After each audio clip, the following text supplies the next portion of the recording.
আজ বৃহস্পতিবার, মা লক্ষ্মীর বার আমরা সবাই জানি। কিন্তু জানেন কি পেঁচা কী করে মা লক্ষ্মীর বাহন হলো? যদি না জানেন তাহলে জেনে নিন। ধর্মীয় গ্রন্থ অনুসারে যা জেনেছি তাই আপনাদের কাছে উপস্থাপনা করছি।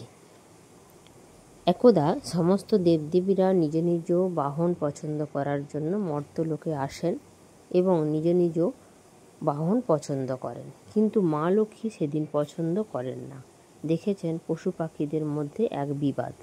তাদের শান্ত করে তিনি বলেন, কার্তিক অমাবস্যার দিন তিনি মর্তে আসবেন এবং সেই কালো অন্ধকারে যে মায়ের পদতলে এসে উপস্থিত হবে তাকেই বাহন হিসাবে গ্রহণ করবেন।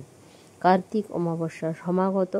সেই দিন কোনো পশু পাখি আসতে পারেনি। রাত্রির কালো অন্ধকারে একমাত্র পেঁচা তার সুতীক্ষ্ণ দৃষ্টি দিয়ে মা লক্ষ্মীর পদতলে এসে উপস্থিত হয় এবং মা লক্ষ্মী তাকে সাদরে গ্রহণ করে বাহন হিসাবে। আজ বলুন জয় মা লক্ষ্মী।